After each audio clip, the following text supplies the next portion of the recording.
এদিকে আবার কঠিনভাবে কপাল পুড়ল বিএনপির সরকার তারেক রহমানের। এবার যেন ক্ষমতায় থাকার সময় ফুরিয়ে এসেছে বিএনপির। জাতিসংঘ থেকে সরাসরি পদত্যাগের নির্দেশ তারেক রহমানকে ইতিহাসের সবথেকে ব্যর্থ প্রধানমন্ত্রী বলে ঘোষণা। কটূক্তি ও অশালীন বক্তব্য দেওয়ার অভিযোগে সম্প্রতি গ্রেপ্তার হয়েছেন, বর্তমানে কারাগারে রয়েছেন তিনি। বিএনপির নেত্রী বলেছে জাকাতের চেয়ে চাঁদাবাজি উত্তম।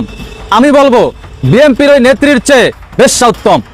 তাহলে বিএনপির ওই নেত্রীকে বেশ্যা বলার কারণেও আমার কোনো অপরাধ হবে না বলে আশা করি।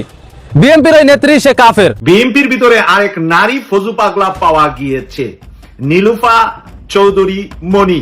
ওনার শাস্তি হয়েছে মৃত্যুদণ্ড। আজকের এই রায়টি অনেক বড় দুঃসংবাদ হচ্ছে।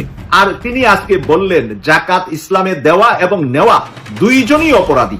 এত বড় ঘটনা ঘটিয়ে দিবেন কেউ কল্পনা করেনি, কিন্তু আমরা দেখতে পাচ্ছি যে বিচার চলছে, বিচার শুরু হয়ে গেছে। বিএনপি নেত্রী নীলুফার চৌধুরী মনি ওর 14 গোষ্ঠীকে জয় বাংলা করে দিচ্ছে। এটা আদালত করছে, বিচার করার সুযোগ দিয়েছে বলে আদালত স্বাধীনভাবে এই বিচার করতে পেরেছে। ভিডিওর শুরুতে সবাইকে চমকে দেওয়ার মতো আজকের মূল খবরগুলো হলো আগামী 1 মাসের মধ্যে বিএনপির লোকেরা অনেক চাঁদাবাজির উপর নির্ভর করে জীবিকা নির্বাহের জন্য। এটি তাদের প্রধান ব্যবসা, জীবিকা। জামায়াতের লোকেরা কি তাই? লাখো লাখো চাঁদাবাজ বিএনপিতে যুক্ত হয়েছে, লক্ষ লক্ষ হবে, কয়েক লক্ষ, পুরো দেশব্যাপী। এটা হলো আপনাদের এই যে প্রতারণা করছেন না, এই প্রতারণার ফর্ম এই আল্লাহ দিয়ে দিচ্ছে। একটু পরে দিচ্ছে, একদিন পরে দিচ্ছে, আরো পাবেন। এবং কিভাবে এদেরকে জায়গায় জায়গায় ব্যতীত করতেছে, জায়গায় জায়গায় এরকম হবে, এরকম ওই বললাম না। আপনার নেতা তারেক রহমান কয়েকদিন পরে ইন্ডিয়ায় যাবে। আমি বলবো দিল্লি গিয়ে যাতে হাসিনার সাথে দেখা করে অন্তত শুনে আসে যে জনগণের বিপক্ষে অবস্থান নিলে তার পরিণতি কি হয়। দুপুরের খাবারটা পর্যন্ত খাওয়া যায় না ভাই, দুপুরের রান্না হয়েছে, খাবারটা পর্যন্ত খেতে পারেনি শেখ হাসিনা। প্লেন ধরতে পেরেছে, আপনারা কিন্তু তাও পারবেন না। বিএনপির কথা বলছি, যারা জনগণের আকাঙ্ক্ষার বিরুদ্ধে বা জুলাই সনদের বিপক্ষে। প্রিয় দর্শক, বর্তমান বাংলাদেশের রাজনৈতিক প্রেক্ষাপট বা পরিস্থিতির উপর বিশ্লেষণ করে আপনাদের উপর কিছু গুরুত্বপূর্ণ ভিডিও ফুটেজ নিয়ে হাজির হয়েছি। এমনকি দর্শক, আমি আশা করছি ভিডিও শুরুটা দেখেই বুঝতে পেরেছেন আজকের নিউজটা কতটা গুরুত্বপূর্ণ হতে যাচ্ছে। তো তাই বলবো প্রিয় দর্শক, যারা ভিডিওটি অন করেছেন তারা ভিডিওটি না টেনে সম্পূর্ণ মনোযোগ সহকারে দেখবেন, তাহলেই বুঝতে পারবেন আজকের ভিডিওর মূল রহস্য বা আসল ঘটনাগুলো।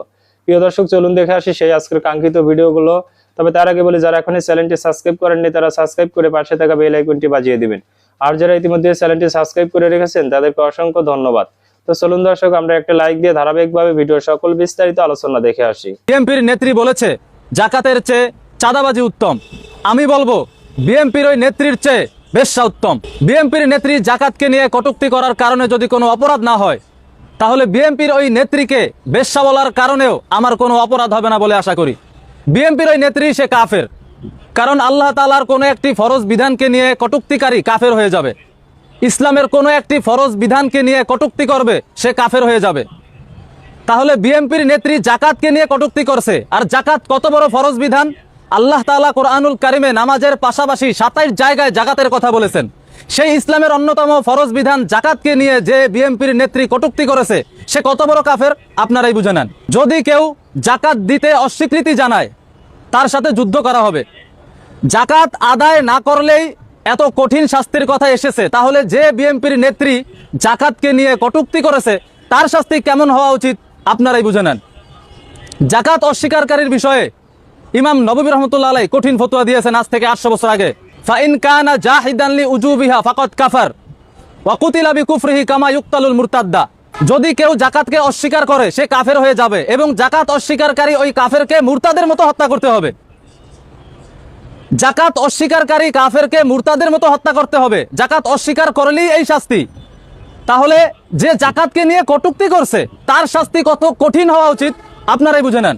মাননীয় প্রধানমন্ত্রী জনাব তারেক রহমানকে বলবো, আপনারা ক্ষমতায় আসার আগে বলেছিলেন বিএনপি ক্ষমতায় আসলে কোরআন সুন্নাহ বিরোধী কোনো আইন পাশ করা হবে না, কিন্তু এখন আপনারা বিএনপি ক্ষমতায় এসে বিএনপির নেত্রী ইসলাম বিরোধী কথা বলতেছে। এখন জনাব তারেক রহমান আপনি কি পদক্ষেপ নেবেন আপনার এই বিএনপির নেত্রীর বিষয়ে, এটাই আমরা দেখে নেব ইনশাআল্লাহ।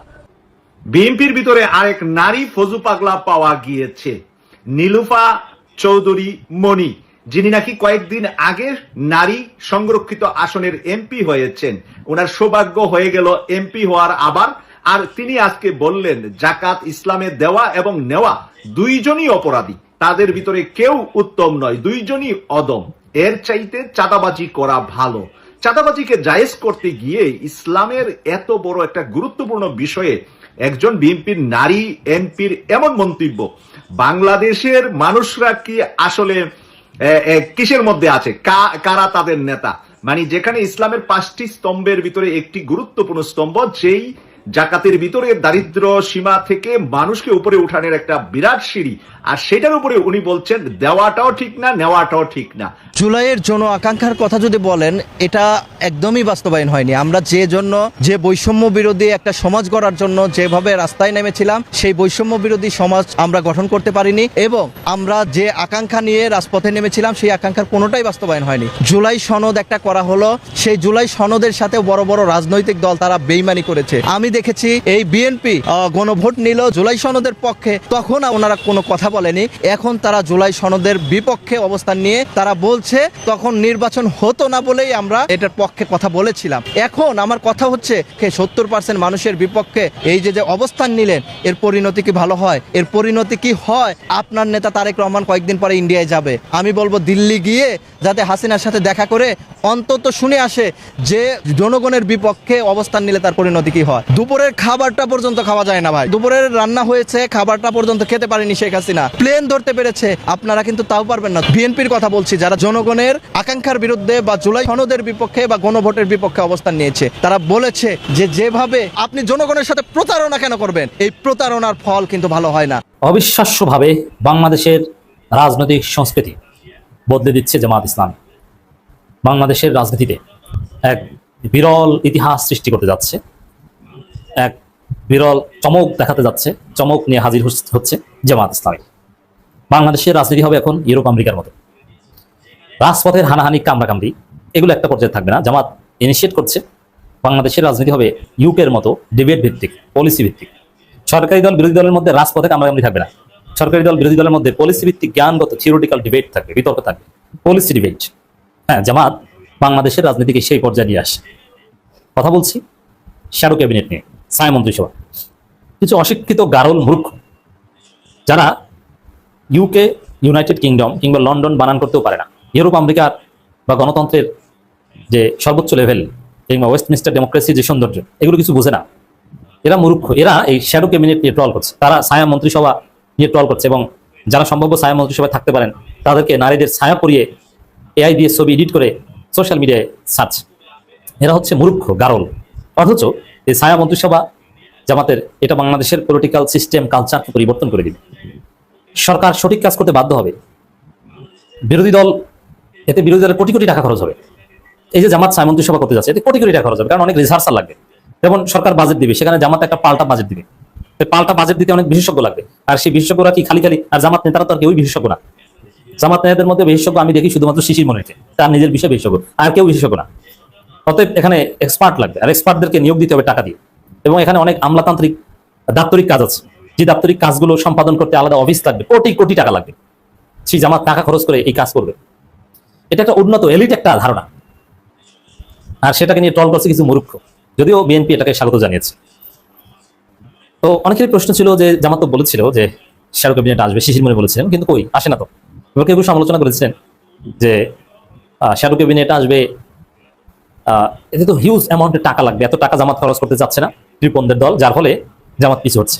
কিন্তু না, জামাত পিছু হচ্ছে না, ছায়া মন্ত্রিসভা খুব শীঘ্রই আসছে। অচিরেই বাংলাদেশের ইতিহাসে এই বিরল দৃশ্য আপনারা দেখুন, এবং এর মাধ্যমে রাজপথের কামড়াকামড়ি অনেকাংশে কমে আসবে, এবং সরকার এর মাধ্যমে বেকায়দা করবে। কিভাবে? উল্টাপাল্টা করে পার পাবে না। জনগণ অল্টারনেটিভ পলিসি দেখবে, এবং বিরোধী দলের যোগ্যতা কি এটা দেখবে। আগামী নির্বাচনী প্রচারণার অর্ধেক এই শ্যাডো ক্যাবিনেটের মাধ্যমে হয়ে যাবে। কে যোগ্য, কে ভালো, কে পারে, কার কোয়ালিটি কি, এটা নির্বাচনের আগে প্রতিশ্রুতি। এই যে এতদিন বাংলাদেশটা চলতো কিভাবে, এক এক দল ভুজুং বাজুং জনগণকে বোঝাচ্ছে যে আমরা ক্ষমতা আসলে এই সেরবো, সেই সেরবো, এই করবো, সেই করবো, অথচ এরা পারে না, যোগ্যতা নেই।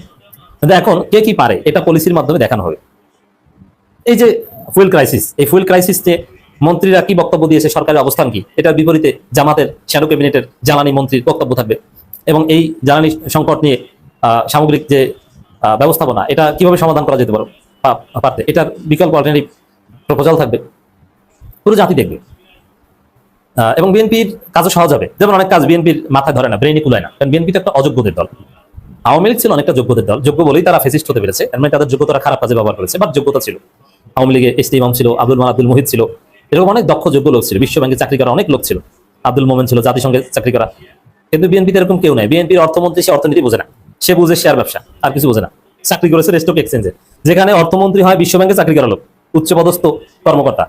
বাংলাদেশের কালচার সেখানে শেয়ার মার্কেটে চাকরি করা এক লোক, চট্টগ্রাম স্টক এক্সচেঞ্জে চাকরি করা এক লোক এসেছে অর্থমন্ত্রী হয়ে। চিন্তা করছেন কতটা অযোগ্যদের দল। তো বিএনপি কতটা অযোগ্য আমি একটা উদাহরণ দিই। যেমন হরমুজ প্রণালীতে একটা পর্যায়ে ইরান জাহাজ আটকে দিত, হরমুজ প্রণালী বন্ধ, বিশ্ব অর্থনীতি থমকে গিয়েছে।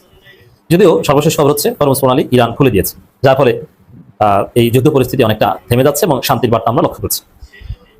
এখন হরমুজ প্রণালী ইরানের বন্ধু রাষ্ট্র বা যাদের প্রতি ইরানের ক্ষোভ নাই তাদের জাহাজগুলো চলাচলের অনুমতি, যেমন চীন সহ অনেক দলের অনুমতি দিত। সেক্ষেত্রে ইরান বাংলাদেশের কাছে তালিকা চেয়েছে, তোমাদের কোন কোন জাহাজ হরমুজ প্রণালী সম্ভাব্য পার হবে তাদের তালিকা দাও, যাতে তোমাদের কোনো ক্ষতি না হয়, অর্থনীতির উপর যেন কোনো নেতিবাচক প্রভাব না পড়ে, আমরা তো বাংলাদেশের জাহাজ চলতে দেবো। তো বাংলাদেশের জাহাজ কোনগুলো কয়টা আসবে তালিকা দাও। তো বাংলাদেশ 5টা জাহাজের তালিকা দিয়েছে, অথবা 6টা জাহাজের তালিকা দিয়েছে, এবং সেই 6টা জাহাজকে নির্বিঘ্নে বিনা টোলে হরমুজ প্রণালী পার হতে দিয়েছে ইরান IRGC।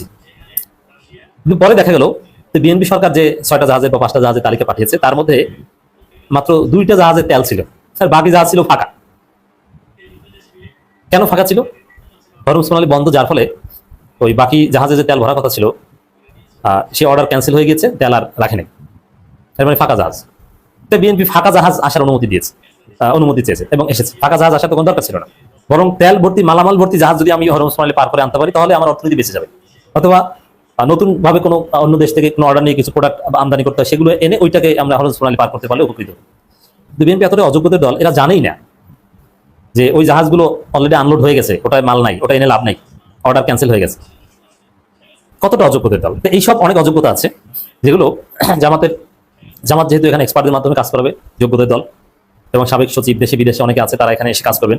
সবাইকে যে দেশে এসে কাজ করতে হবে তা না, এইসব পলিসি অনেকটা বিদেশে বসেও প্রণয়ন করা যায়, অনলাইনে পাঠিয়ে দেবে। তো এইসব অনেক কাজ বিএনপি সহজ হয়ে যাবে, জামাতের কাছ থেকে তারা উপকৃত হতে পারবে। এক কথা যদি বলি যে রাজনীতির কালচার পরিবর্তন হয়ে যাবে। এখন আমার কথা হলো, দেখেন কতদিন আপনারা এরকম পারবেন সালাউদ্দিন সাহেব, কতদিন পারবেন আপনারা এরকম করে এই মিথ্যে ছলনা করে, মিথ্যে প্রতারণা করে, এই ঘোরাঘুরি করে, অট্টহাসি, ঠিক আছে না? এই যে মনে করেন সংসদের ভিতরে মানে সালাউদ্দিন আহমেদের দাপট, তার দাম্ভিকতা, তার অহংকার দেখলে মানে আল্লাহর আরশ মনে হয় কেঁপে ওঠে। কোথায় ছিল এদের এই অহংকার? মানে আমি ভাবতে পারি না যে এই বিড়ালের বাচ্চা ছিল, বিড়ালের চেয়েও ছিল, বিড়ালের ছানা ছিল একদম।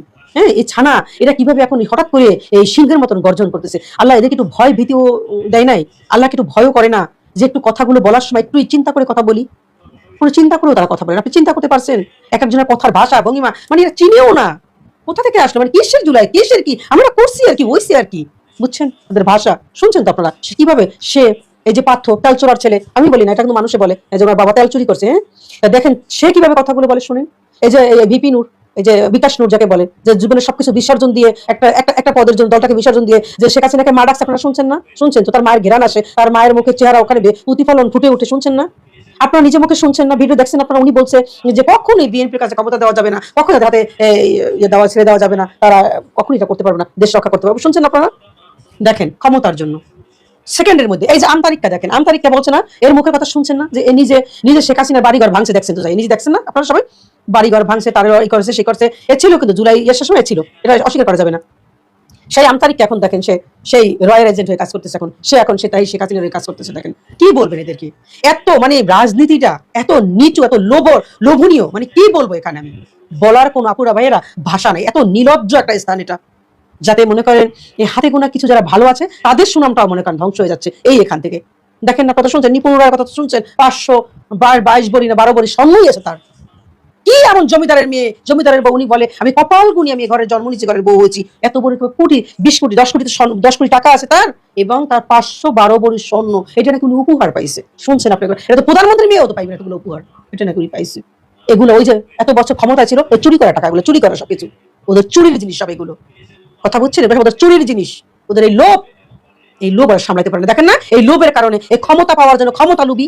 এই যে দেখেন আর একটা মহিলা কত বড় খারাপ একজন মহিলা, এই যে নীলুফার মনি, দেখেন না সে গিয়ে বললো, কিভাবে বললো যে জাকাত ফিতরার টাকার চেয়ে চাঁদাবাজি অনেক ভালো। ওর মুখে একটু বাজলো, আল্লাহ ওর জবানটা লাগাই দাও তুমি, তোমার কাছে আবার কিছু কুলাঙ্গার আছে বলে। উনি ওইরকম করে বুঝাইতে চায় না, উনি চাইছিল যে এরা যে নিয়ে খায়, প্রমাণ দেখা। জামাত ইসলাম জাকাতের টাকা ফিতরার টাকা নিয়ে খায়, এটা প্রমাণ দেখাবি তোরা, মুখ বলতে হবে না, প্রমাণ দেখা, একটা প্রমাণ দেখাই দিবি যে সে জাকাতের টাকা দিয়ে তারা চলে। হ্যাঁ, প্রমাণ দেখা। কেন বলতেছো এই কথাগুলো? কোন সাহসে বলে? আজকে আমাদের দেশে আপনারা বলেন যে এই দেশে নাকি 90% মুসলমানের দেশ। আমি মনে করি 5% মুসলমানের দেশ না, এটা 5% মুসলমানের দেশ না। যদি 90% মুসলমানের দেশটা, তো এই মহিলাকে টেনে হিসেবে তাকে রাস্তা ফেলে দিত। এই মহিলাকে কিভাবে কথা বলে? কোথায় সেই আলেমরা? একজন আলেম বেরোচ্ছে দেখেন, ওই সে আলেমেরা কোথায় একটা আন্দোলন বের হয়েছে? হয় নাই, এরা সব ক্ষমতালোভী হয়ে গেছে, ক্ষমতার কাছে জিম্মি হয়ে গেছে সবগুলো। দেখেন না, সব জিমি, সব মনে করেন আতর মাকে, তেল মাকে, ওরে চন্দন মাকে নিয়ে পড়ে রয়েছে। ওই এখন এখন আসলে করেন চরমনায় পীর সাহেব, আপনি তো বলছেন যে না এগুলো আমরা ক্ষমতার জন্য করি না, আমরা সরকারে যাওয়ার জন্য করি না, আমরা ইসলামের জন্য করি, আমরা ন্যায় নীতিতে, আমরা মদিনা সনদে কাজ করি। যখন দেখছি যে না আমরা জামায়াত ইসলাম যখন মদিনা সনদের বাইরে চলে গেছে, যখন আমেরিকার দিকে তাদের প্লেন যখন সেদিকে ঘুরেছে, তখন আমরা তাদের কাছে বের হয়ে গেছি। এখন এগুলো কানে শোনেন না যে এই যে বিএনপির এক নেত্রী এই যে এত বড় একটা কথা বললো আল্লাহর আইন সম্পর্কে, সে এরকম একটা কথা বললো। হ্যাঁ, কই এখন আপনারা কোথায় আছেন? এখন তো আপনাদের কোনো কথা নেই, জবান বন্ধ হয়ে গেছে এখন নাকি? জবান বন্ধ হয়ে গেছে? শুধু রোজা আর নামাজ পড়লে জান্নাতে যাবেন মনে করছেন? হ্যাঁ, কপাল দাগ ফেলাই দিছেন।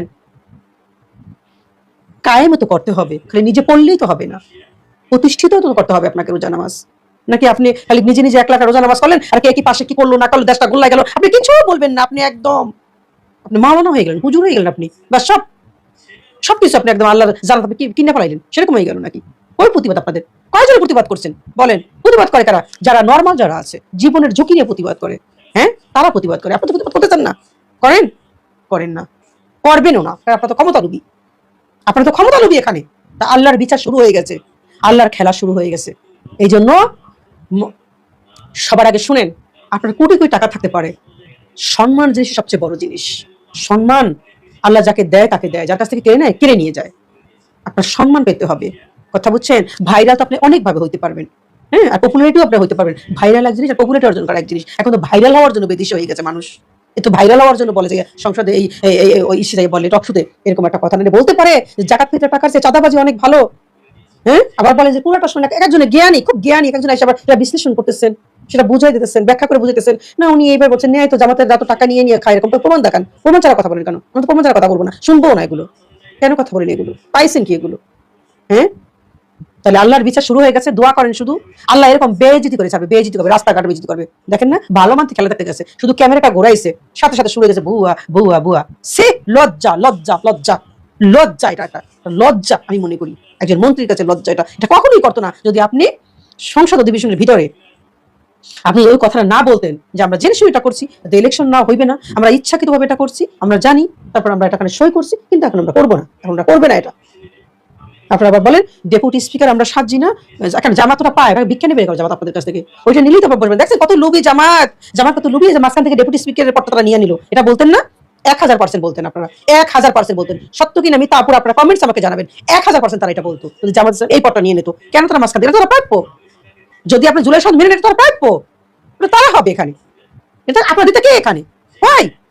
কে আপনারা এগুলো এটা উনি পায় ওখানে, কিন্তু আপনারা সবকিছু নিজের মতন করে তৈরি করতে চাচ্ছেন, সেটা কখনোই হবে না। এইভাবে করে বেজিতে হবেন, ভালো হয়ে যান। এই জন্য বলি প্রিয় দর্শক, আমি আশা করছি ভিডিওটি সম্পূর্ণ মনোযোগ সহকারে দেখেছেন। সেই সাথে ভিডিও সম্পর্কিত কোনো তথ্য বা মতামত থাকলে কমেন্ট বক্সে জানিয়ে যাবেন। আজকের মতন এখানে শেষ করছি, ফিরে আসছি আগামী দিনের নতুন একটি টপিক নিয়ে। সে পর্যন্ত সবাই ভালো থাকবেন, আল্লাহ হাফেজ।